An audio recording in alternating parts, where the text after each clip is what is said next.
అస్మద్గురుభ్యో నమః. శ్రీమాత్రే నమః. స్త్రీలు ఎలా ఉండాలి? ఏ పనులు చేయకూడదు? నిత్య సుమంగళిగా ఉండాలి అనుకునే స్త్రీలు ఎలా ఉండాలి?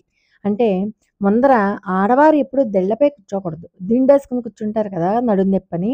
దిండు వేసుకొని కూర్చుంటేట పుట్టింటి వారికి కష్టంట. అందులోనూ తండ్రికి కష్టంట. అలాగే స్త్రీలెప్పుడు కూడా మంగళవారం, శుక్రవారం రోజుల్లో తలస్నానం చేయడం, భర్త తలనీలాలిస్తే భార్య కూడా తలనీలాలివ్వడం ఇలాంటివి చేయకూడదు. భర్త తలనీలాలిస్తే దాంట్లో సగం వస్తుంది కాబట్టి పుణ్యం. ఆడవారు ప్రత్యేకంగా తలనీలాలు ఇవ్వాల్సిన అవసరం లేదు. 3 కత్తిర్లు ఇస్తే చాలు అంటారు. సాధారణంగా శుక్రవారం అంటే ఆడవాళ్ళు తలస్నానం అంటే తలంటు స్నానం చేస్తూ ఉంటారు. కానీ అలా చెయ్యకూడదు అని చెప్పి శాస్త్రాలు అంటారు. కొంతమంది పండితులు పర్వాలేదు అంటారు. ఆడవాళ్ళు రోజు తలస్నానం చేయకూడదు. ఆడవాళ్ళకి రోజు తలస్నానం శాస్త్రం విధించబడలేదు. నెత్తి మీద 3 సార్లు నీళ్లు సంప్రోక్షణ చేసుకుంటే చాలు తలస్నానం చేసినట్టే. మగవాళ్ళు మాత్రం తలస్నానం చేయాలి అని చెప్పి మనకి శాస్త్రాలు పండితులు చెప్తున్నారు. ముఖ్యంగా మంగళవారం, శుక్రవారం ఆడవాళ్ళు తలస్నానం చేయకూడదు అని అన్నాం కదా! అందులోనూ శుక్రవారం తలస్నానం చేస్తేట సౌఖ్యాలు దూరం అవుతాయి అని చెప్పి అంటూ ఉంటారు. అలాగే శనివారం గాని, బుధవారం గాని తలస్నానం చేస్తే ఐశ్వర్యం లభిస్తుంది అంటారు. ఇంట్లో మగవారు మంగళవారం నాడు క్షౌరం చేసుకోవడం, గడ్డం గీసుకోవడం, జుట్టు చేయించుకోవడం ఇలాంటివి ఏం చేయకూడదు. దరిద్రం అనమాట. మగవారు అలా చేయకుండా ఉండాలి అంటే ఆ బాధ్యత అంతా కూడా ఇంటి ఇల్లాలిదే.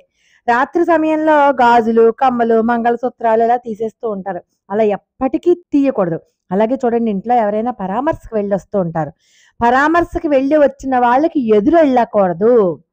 ఏదైనా బాధాకర సంఘటన జరిగినప్పుడు పలకరించడానికి వచ్చేవారికి ఎదురెళ్ళి ఆహ్వానించకూడదు. అలా చేస్తే ఎదురెళ్ళి అశుభాలను ఆహ్వానించినట్లు అవుతుంది. అలాగే పలకరించి వెళ్ళేవారు వెళ్ళిపోయేటప్పుడు వెళ్ళొస్తాను అని కూడా చెప్పకూడదు. కొత్త బట్టలు ధరించాలి అంటే ఏదైనా ఒక మూల కాస్తంత పసుపు రాయాలి. ఎందుకంటే పసుపు సర్వ శుభకారిణి, మంగళప్రదమైనది. స్త్రీలెప్పుడూ కూడా ఒకళ్ళు ధరించిన పూలను మరొకళ్ళు పెట్టుకోవడం, ఒకళ్ళు వేసుకున్నటువంటి మంగళసూత్రాలను మరొకరు వేసుకోవడం అమంగళకరం. ఎట్టి పరిస్థితులలోనూ స్త్రీలు నలుపు రంగు వస్త్రాలు ధరించడం మంచిది కాదు అంటూ మన పండితులు చెప్తూ ఉన్నారు. అలాగే ఉప్పు, మిరపకాయలు, చింతపండు, ధాన్యాలు ఇలాంటివి ఎవ్వరికిచ్చినా సరే కింద పెట్టి తీసుకోమనాలి తప్పితే చేతికి ఇవ్వకూడదు. అలాగే టెంకాయను తాంబూలంగా ఇచ్చేవాళ్ళు 3 కళ్ళు ఉండే భాగం ఉంచుకుని మిగతా భాగం ఇవ్వాలి. అంటే 2 చెక్కలు చేస్తాం కదా!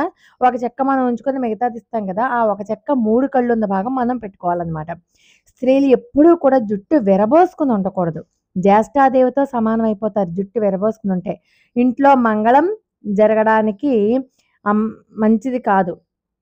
అలాగే శుక్రవారం నాడు జీతం వచ్చిన వెంటనే ముందుగా దాన్ని ఏం చేయాలి? సాల్ట్‌ను కొనాలి. జీతాన్ని ఇంటికి తీసుకొచ్చాక అదో పొట్లం కట్టి చక్కగా ఉప్పు జాడీలో పెట్టాలి. దానికున్నటువంటి నెగెటివ్ ఎనర్జీ అంతా పోతుంది. అలాగే ఎవరికైనా ఏమైనా ఇవ్వాలి అంటే కుడి చేత్తోనే ఇవ్వాలి, ఎడమ చేతితో ఇవ్వకూడదు. సుమంగళి స్త్రీలు ఎప్పుడూ కూడా రాత్రిపూట భోజనం తినకుండా ఉండకూడదుట. అలా తినకుండా ఉపవాసం చేస్తేట ఇంటికి కీడు సంభవిస్తుంది. కాబట్టి ఏదో ఒక అల్పాహారమో, కనీసం మజ్జిగో, పాలో ఏదో ఒకటి ఖచ్చితంగా తీసుకోవాలి లోపలికి. అంతేగాని అస్సలు ఖాళీ కడుపుతో ఉండకూడదు. అలాగే చూడండి, పూలు వాకిట్లోకొస్తే నాకు పువ్వులు వద్దు, నేనిప్పుడు తీసుకోను అలాంటి మాటలు మాట్లాడకూడదు.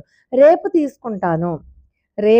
తీసుకుంటాను అని చెప్పాలి. ఇప్పుడు అవసరమైతే ఇప్పుడు తీసుకోవచ్చు, లేకపోతే రేపు తీసుకుంటాను అని చెప్పాలి. ఇంటి ఇల్లాలి నోట్లోంచి ఎప్పుడూ కూడా పీడ, దరిద్రము, శని, కష్టము అని అమంగళకరమైనటువంటి పదాలు ఎప్పుడూ చెప్పకూడదు.